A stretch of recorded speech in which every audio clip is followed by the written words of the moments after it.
Sometimes in chess games, you have a very nice pin against the knight and against the queen. And I'm going to show, if your opponent doesn't play it properly, I'm going to show you in this game how I punish my opponent for playing this move where they basically, I don't have the pin anymore, but I have this move where I can take the pawn, sorry, take the knight, and then the pawn will recapture. And I just messed up the king's pawn structure, and I'm going to show how to punish that this game. But first, I'm going to go back to the first move to see just how I got there in the first place.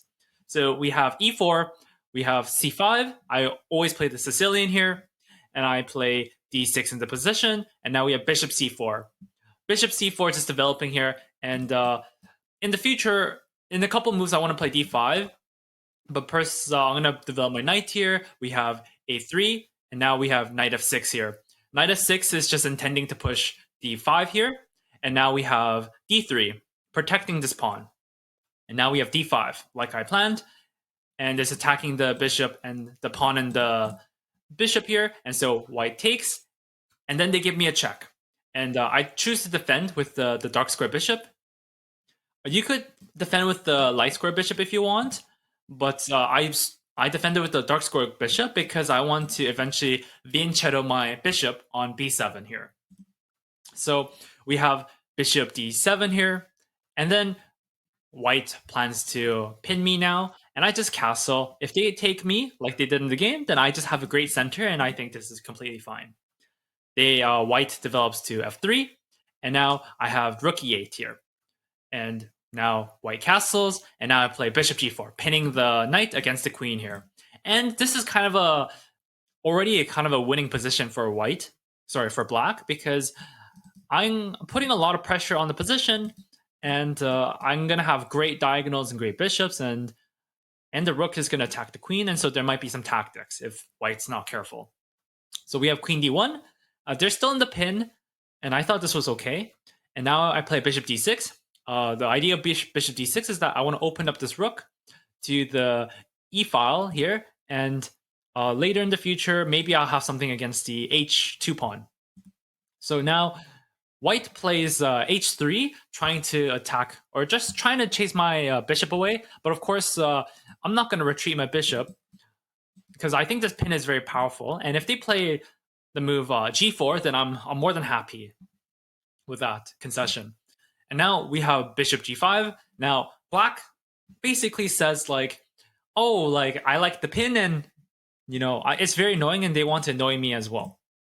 So I also play h6, like my opponent trying to kick out the bishop, and they did this. And so this is very common in like many games where you're gonna try to kick out the bishop. And in this position, I play the move queen c7, and queen c7 is not that good, but because they can just do this, and this is the type of move where I know like it's not good, but I want to play king h8 and then play rook to g8, which is not the best idea. It's better to just grind it out, but I like to play a bit more aggressively. So that's why I play this queen c7 move, and my opponent decides to play this knight to e2 move. And knight to e2 is a complete blunder.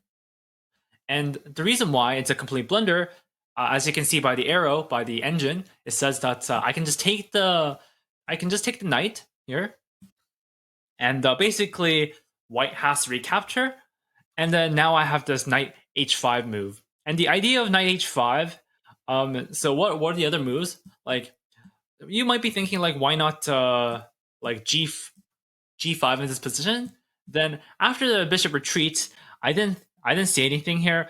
We're maybe gonna trade the bishops, and I didn't think like this was it's okay. It's fine for black with this pawn that's doubled, but it didn't seem as concrete as just playing knight h5 first. The difference here is that if let's say white plays a random move and then I play like g5 in this position, now the difference is when the bishop goes back, I can capture, and if we just trade everything, I just get my queen in, and the king goes here, and then I just have a very good attack. So the difference is that by playing knight h5 first, if white does, I'm giving white the opportunity to mess up, and by playing g4, I'm gonna just win a pawn and potentially two pawns here. So that's my idea behind playing knight h5 first. So now we have my opponent plays king g2,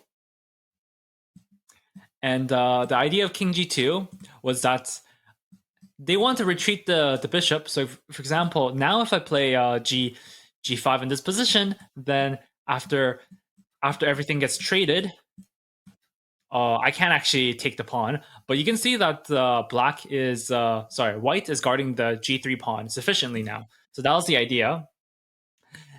And here there's a brilliant move that's been kind of spoiled by the engine. And the brilliant move here is just taking the knight, which I played in the game. And the idea here is that the knight is actually not defending. Is not defended because if I take, then after the queen takes, then I have this check, winning the queen here and forking the king and the queen. And so I take here, and then the rest of the game is pretty simple. And yeah, that's pretty much it for me. I hope you liked this video, and please like and subscribe. Thank you.